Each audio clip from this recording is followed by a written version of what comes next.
thanks for tuning in tonight. Today we're going to be reviewing the 1978 telefilm Express to Terror. There's the box for it, the VHS, the Prism VHS box for it. There. Better known as Supertrain. It was a 2-hour pilot movie for a failed TV series known as Supertrain. Supertrain was envisioned as a high-speed train version of the Love Boat. Basically, it was a crew, and they would deal with a wide array of characters that would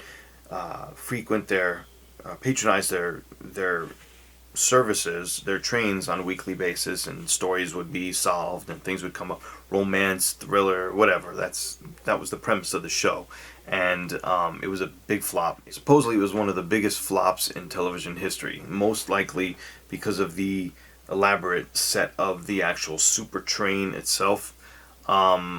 This original pilot is a cool standalone. It's just called Express to Terror, and they keep mentioning Supertrain, but it's a standalone story. It stars Steve Lawrence, old timer, and let's see if I can remember who else. It has George Hamilton in a small role. It has Stella Stevens in it, who's Andrew Stevens, my favorite actor. His mom, she did a lot of movies back in the day. Don Meredith was in it. It had George Hamilton in it in a small role. Vicki Lawrence in it in a small role. Fred the Hammer, Fred Williamson was in it as well, and they all had small roles. But it's a pretty cool story. Basically, this guy gets on board the inaugural run of the Super Train that can go from, I think, New York to LA in 36 hours. And the thing is fast. They show it, and it's flying. But a series of events.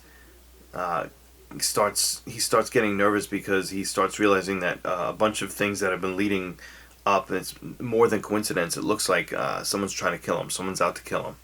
And it's just Steve Lawrence, and he's trying to figure out why.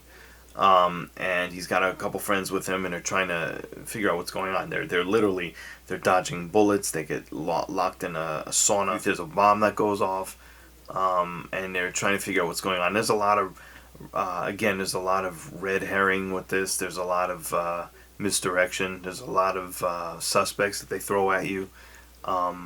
It's pretty cool. It's pretty well told. Dan Curtis does it, who's no stranger to TV back from that time. And it's very stylish. It's very well acted. There's a huge cast in it that do a great job in it.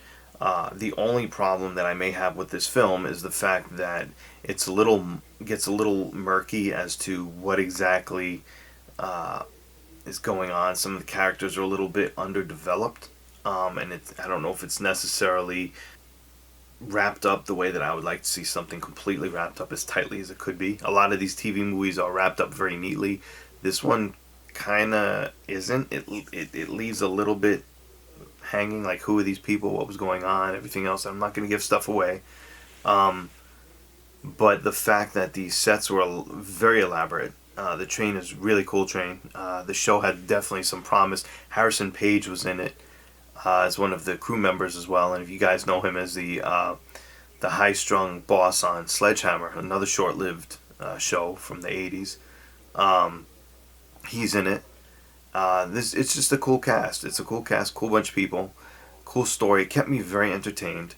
I do like this one. It's not that easy to find on VHS now. That's affordable for some reason. It's like $100 or $200. It's ridiculous. But it's worth tracking down. It's a good one. I'm sure it's on DVD. I'm sure the whole Super Train series is probably floating around somewhere where it shouldn't be, bootlegged or streamed illegally or pirated or whatever.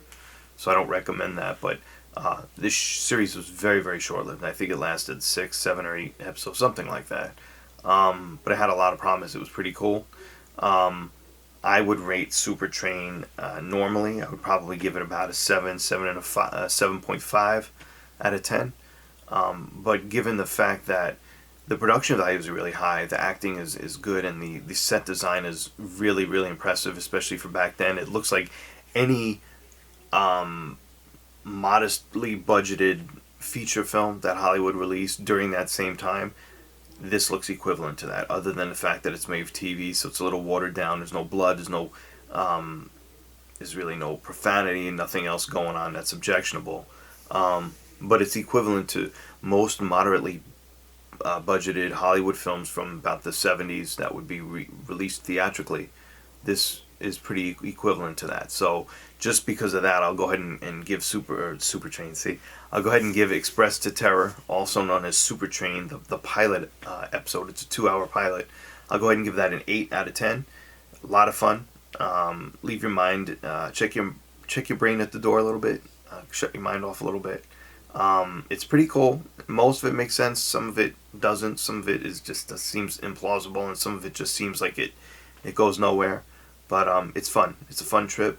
It's exciting. My wife doesn't usually like these older films either, and it kept her interest. It was a good one. Again, very well acted with engaging and enjoyable characters, and it's fun. And one of the characters towards the end is a brief cameo from. If you're any Porky's fans out there, you'll recognize him. Let's just put it that way, which was kind of interesting. A little early role for somebody heavily associated with the franchise of Porky's. So you'll see what I'm talking about. But again, guys, this Express to Terror, I'll give 8 out of 10. It's also known as Supertrain. It is a pretty cool premise for a story. It's basically Love Boat on a train, and who doesn't like Love Boat, right? It's a little cheesy. It's a little, I don't know. It's fun. It's a good one. Check it out.